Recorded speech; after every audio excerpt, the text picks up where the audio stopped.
but they will be doing things, and I think he wants to do things. I think he wants to. You'd be very surprised. Very smart, very good negotiator. He brought up the fact that in the past they took dialogue far. They never were like we are. There's never been anything like what's taking place now. But they went down the line. Billions of dollars were given, and the following day, the nuclear program continued. But this is a much different time, and this is a much different president, in all fairness. This is very important to me. This was perhaps one of the reasons that I won. I campaigned on this issue, as you know very well, John. Okay, whoever those people are, I cannot see you with all the lights, but you don't look like either of the two. Yeah, go ahead. Sure, go ahead. Thank you, Mr. President, and first of all, congratulations. Thank you very much. Appreciate it. Did you touch on the issue of peace treaty, and also will you travel to Pyongyang anytime soon? Well, at a certain time I will. I said that will be a day that I look very much forward to at the appropriate time. And I also will be inviting Chairman Kim at the appropriate time to the White House. I think it's really going to be something that will be very important. And he has accepted. I said at the appropriate time. We want to go a little bit further down the road. But what we signed today was a lot of things included. And then you have things that weren't included that we got after the deal was signed. I've done that before in my life. And we didn't put it in the agreement because we didn't have time. And I think most of you have been handed out the agreement or soon will. But oh, you have not? Okay. Well, if you could have those agreements passed out. We just finished them just a little while ago. But if you could have the agreements passed out, you'll see what we're talking about. Yes, sir. Go ahead. I want to second the congratulations, President. Thank you. What part did Japan play, and did the abduction issue come up? And yes. Also, the fate of the Christians. And the follow-up question is, when will you be doing an interview with Japanese TV? 50,000 American troops are in Japan. That's true. Again. 50,000 great troops, that's true. Yeah, it did. Abduction, absolutely. This Prime Minister Abe's, one of his, certainly, other than the whole denuking subject, certainly I would say his main point. And I brought it up, absolutely, and they're going to be working on that. It will be. We didn't put it down in the document, but it will be worked on.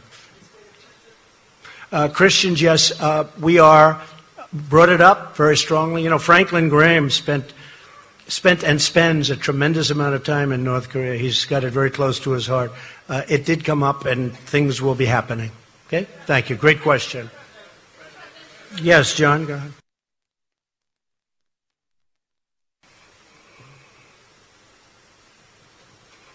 Thank you, Mr. President. Thank you, John. Returning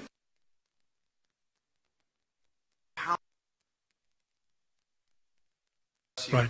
You showed that you had the defector in the First Lady's box with the crutches who escaped.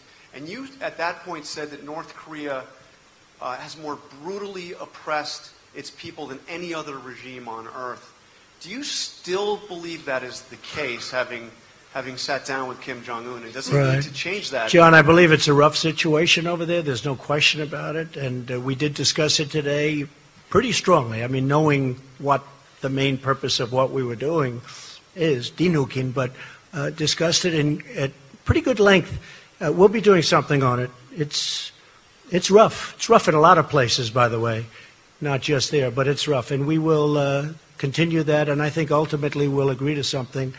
But it was discussed at length outside of the nuclear situation, one of the primary topics. But do you think that needs to change to bring on this glorious new era you talked about? Are they going to have to? I think it will change, yeah. I think it probably has to, but I think it will. Yeah. Thank you. Thank you very much. Steve, that's you, Steve, right there. Yes, sir. Thank you.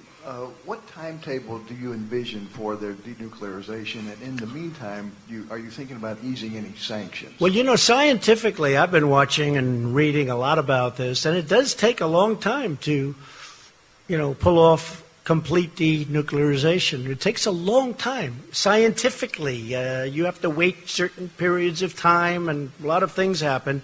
But despite that, once you start the process, it means it's pretty much over. You can't use them. That's the good news. And that's going to start very, very soon. I believe that's going to start very soon. We will do it as fast as it can mechanically and physically be done, Steve. And the sanctions?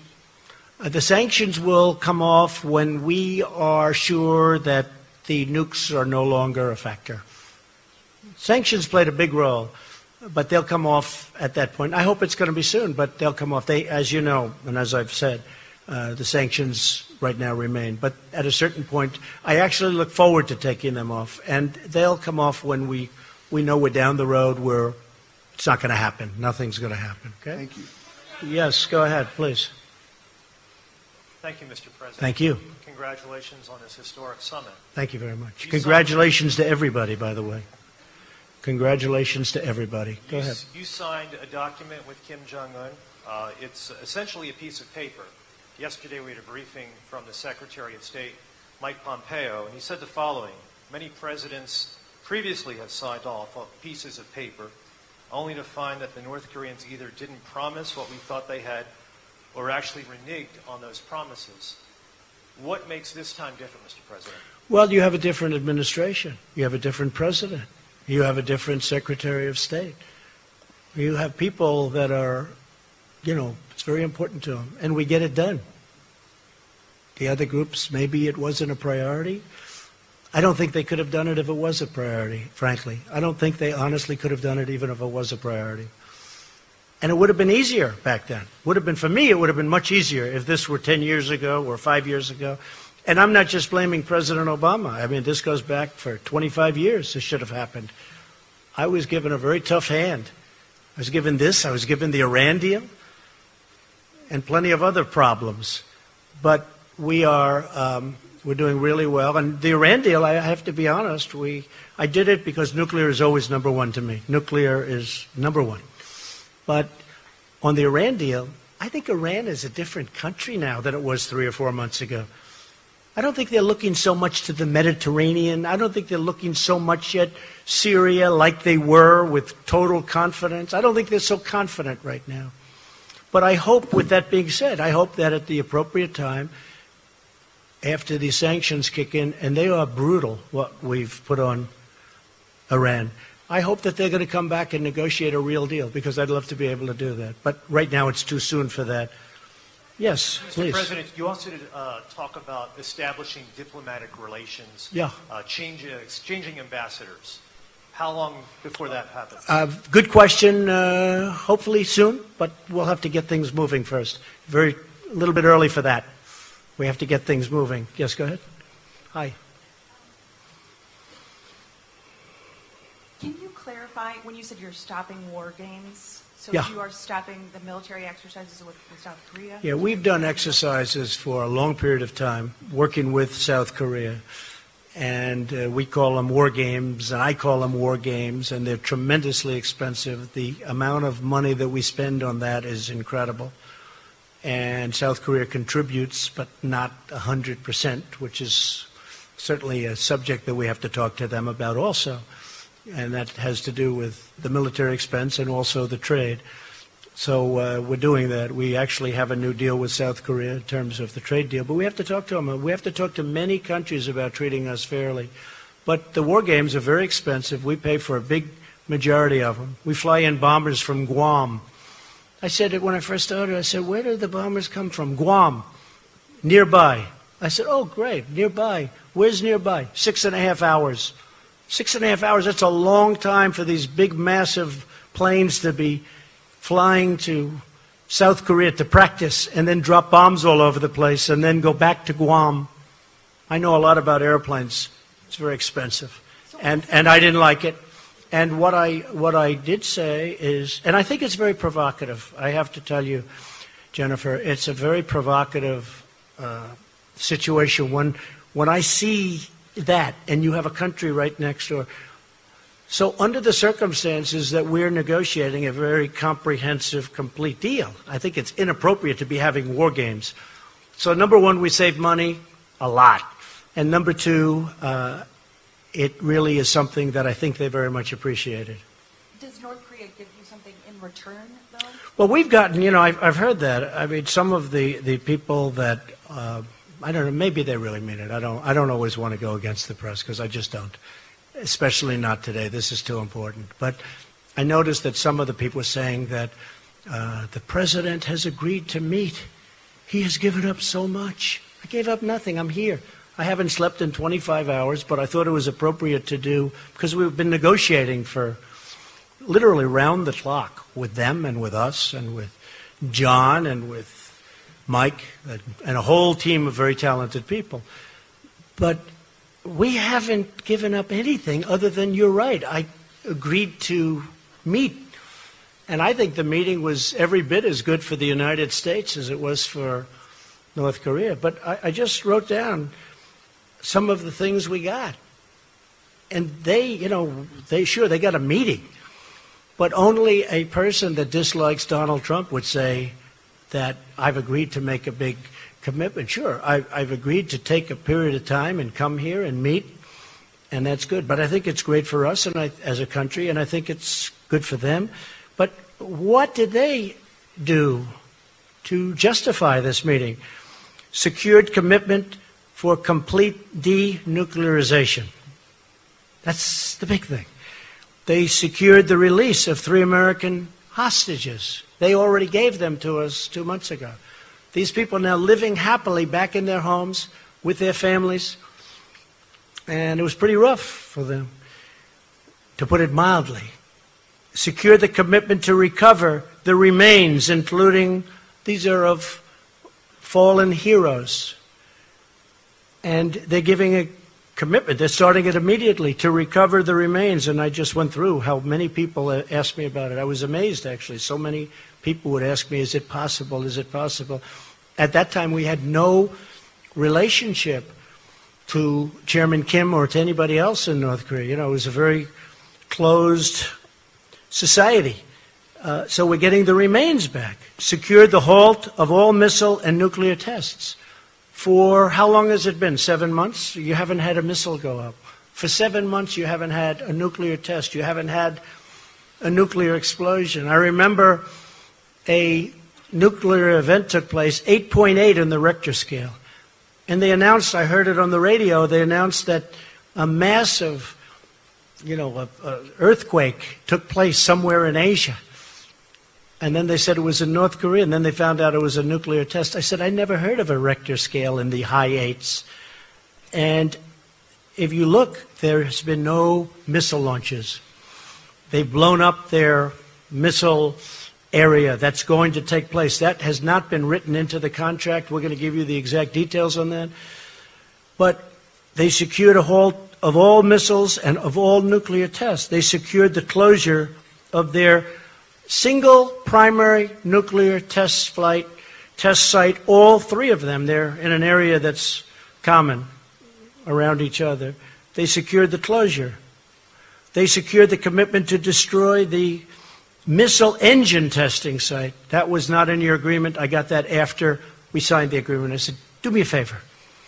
You've got this missile engine test to show it, because I really believe I think he wants to get it done. Yes, go ahead. How's Staten Island Ferry doing? Okay. He wrote the best story about me with the Staten Island Ferry, and after that, he's never written a good story. I don't know what happened. It's a long time ago.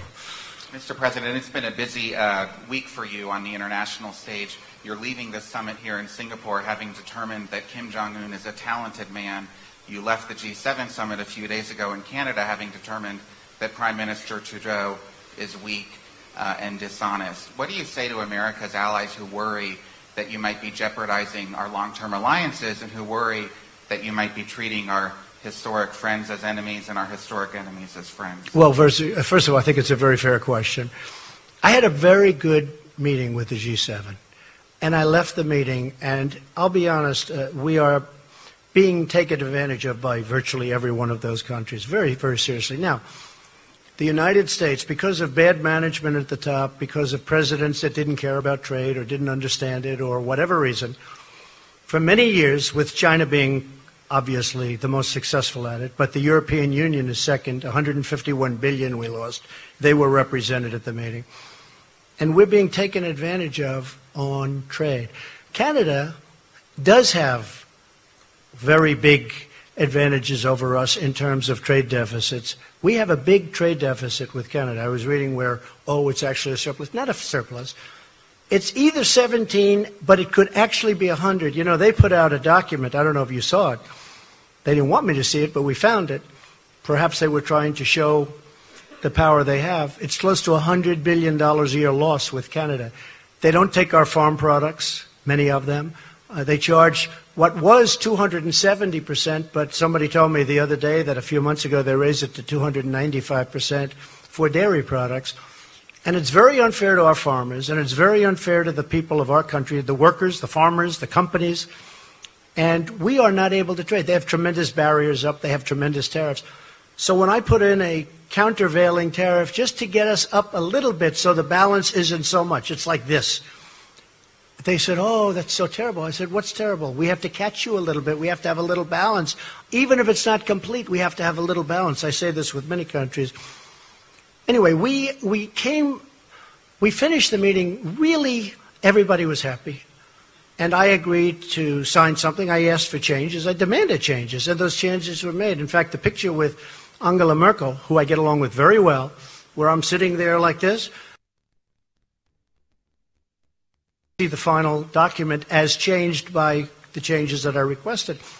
That was a very friendly, I know.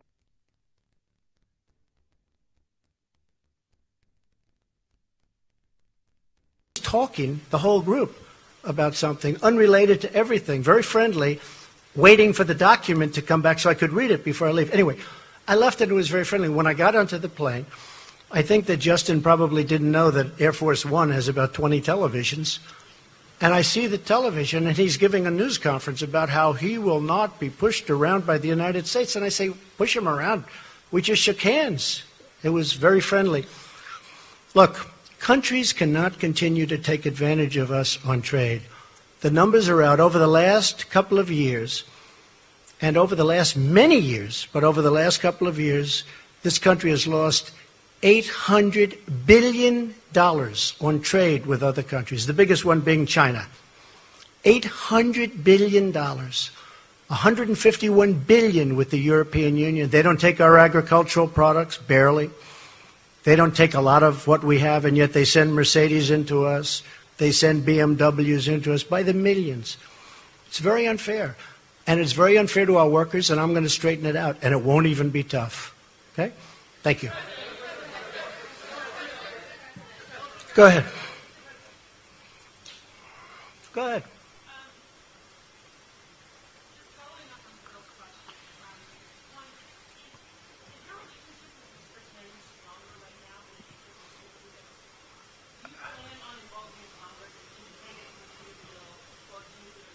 I would like to involve Congress, yes. And no, I have a good relationship with Justin Trudeau. I really did. Other than he had a news conference that he had because he assumed I was in an airplane and I wasn't watching. He learned that's going to cost a lot of money for the people of Canada. He learned. You can't do that. You can't do that. We left. We had a very good relationship. I've had a good relationship with Justin. I have a good relationship with all. I have a very good relationship with Angela Merkel. But on NATO, we're paying 4.2%. She's paying 1% of a much smaller GDP than we have. We're paying 4.2% on a much larger. We're paying for, I mean, anyone can say from 60 to 90% of NATO. And we're protecting countries of Europe. And then on top of it, they kill us on trade. So you just can't have it that way. It's unfair to our taxpayers and to our people. But no, I have a good relationship with Justin, and I have, I think, a very good relationship with Chairman Kim right now. I really do. I think, I hope it's good, because if it is, we're going to solve a very big problem. I think we've gone a long way to solving it today. Should we keep going for a little while? I don't know. It's up to the legendary Sarah Huckabee Sanders. Should we keep going, Sarah? Okay, we'll go. Well, I don't care. Hey, you know, it just means we get home a little later in the evening, right? Yeah, go ahead. Sure, go ahead. Go ahead. Hi, Mr. President. How are you? I'm nice, good. Nice From the to see you. Straits Times of Singapore. Welcome to the country. Thank you very much. I hope you enjoyed our food. Beautiful country, I did. I just wanted to find out, you described this as a process. What is the immediate next step? Is there some ongoing dialogue? Yes. Oh, we're getting together next week. to go into the details. And that's Secretary Pompeo, next week with John Bolton and our entire team to go over the details and to get this stuff done. We want to get it done. He wants to get it done. We're also working very much with South Korea. We're working with Japan. We're working with China to a lesser extent, but we're working with China. And you're coming back to Singapore? I would come back gladly. Your Prime Minister was fantastic. We were with him yesterday. He's done a great job. It was very welcoming. It really probably made a difference, actually. It's a great place. Thank you very much. Thank you, Mr. Yes, ma'am. President. Thank you, Mr. President. What was it about that first interaction with Chairman Kim this morning that made you decide not to walk away after you said that you would know within the first minute if he was sincere? I've said that about relationships. I've said that about people. You know, in the first second, now I was generous, I said 5 seconds, but you know, in the first second, in some cases, sometimes that doesn't work out. But sometimes it does. From the beginning, we got along. But there's been a lot of groundwork. This wasn't like we went and we started talking about, as you know, right? We didn't just come in and start talking about these very complex subjects that have been going on for 70 years. We've been discussing this for months. And, you know, once the rhetoric stopped, once they did a great thing. You know, North Korea did a great thing by going to the Olympics. Because the Olympics, and President Moon will tell you this, the Olympics was not exactly doing great. People didn't feel like being bombed out of the opening ceremonies. You know, they weren't exactly selling tickets. And as soon as the Chairman Kim, said, let's participate in the Olympics, it sold like wildfire and was a great success as an Olympics. It was a great success. He did a great thing. But since that time, pretty much since that time, because as you know, a delegation came from South Korea who had just met with North Korea. They came to the White House. They told me lots of things, including the fact that they'd be willing to de-nuke. We have one of their great people here today, that they were willing to de-nuke. And once that started, we have been really talking about that from the end of the Olympics, when the whole delegation came to say various things, including de-nuking. If I may, a second question. In the document that you signed earlier today, North Korea agreed to commit to denuclearization. To borrow a phrase that you have used to criticize your predecessors and political opponents, how do you ensure that North Korea is not all talk, no action? Well, I think, can you ensure anything? Can I ensure that you're going to be able to sit down properly when you sit down? I mean, you can't ensure anything. All I can say is they want to make a deal. That's what I do. My whole life has been deals. I've done great at it. And that's what I do. And I know when somebody wants to deal, and I know when somebody doesn't. A lot of politicians don't. That's not their thing. But it is my thing. I mean, again, this really could have been done, I think, easier a long time ago. But I know I just feel very strongly, my instinct, my ability or talent, they want to make a deal. And making a deal is a great thing for the world. It's also a great thing for China. Because I can't imagine that China is happy with somebody having nuclear weapons so close. So, China was very helpful. So I think he wants to make a deal. Can anybody be certain? But we're going to be certain soon because the negotiations continue. Okay? Thank you very much. Go ahead. You mentioned that you have raised extensively the issue of human rights with Chairman Kim. I wonder what you would say to the group of people who have no ability whatsoever to hear or to see this press conference, the 100,000 North Koreans kept in a network of gulags. Have you betrayed them by legitimizing the regime in Pyongyang? No, I think I've helped them because I think things will change. I think I've helped them. There's nothing I can say. All I can do is do what I can do. We have to stop the nuclearization. We have to do other things, and that's a very important thing. So at a certain point, hopefully you'll be able to ask me a much more positive question or make a statement. But not much I can do right now. At a certain point, I really believe he's going to do things about it. I think they are one of the great winners today, that large group of people that you're talking about. I think ultimately they're going to be one of the great winners as a group. Yes, sir. Go ahead. Go ahead. Yeah. Would you ever consider removing the sanctions without significant improvement in the human rights situation? No, I want significant improvement. I want to know that it won't be happening. And again, once you start that process, there'll be a point at which, even though you won't be finished for a while because it can't happen scientifically or mechanically, but you're not going to be able to go back. You know, once we reach that point, I'll start to give that very serious thought. Yes, go ahead. Go ahead. Go ahead. You first. Mr. President, did you also discuss the cost of denuclearization and how North Korea is about to foot the bill while the crippling sanctions remain in place? I'm from Channel News Asia, Singapore. Well, I think that South Korea and I think that Japan will help them very greatly. I think they're prepared to help them. They know they're going to have to help them. I think they're going to help them very greatly. We won't have to help them. The United States has been paying a big price at a lot of different places, but South Korea, which obviously is right next door, and Japan, which essentially is next door, they're going to be helping them, and I think they're going to be doing a very generous job and a terrific job. So they will be helping them. And yes, ma'am, go ahead, behind, yes. Thank you, Mr. President. Thank you. I'd like to follow up on Steve's question. He asked you how long it would take to denuclearize the Korean Peninsula. You said a long time. What does that mean? Well, I don't know when you say a long time. I think we will do it as fast as it can be done scientifically, as fast as it can be done mechanically. I don't think, I mean, I've read horror stories. It's a 15-year process, okay? Assuming you wanted to do it quickly, I don't believe that. I think whoever wrote that is wrong. But there will be a point at which, when you're 20% through, you can't go back. And how long I had an uncle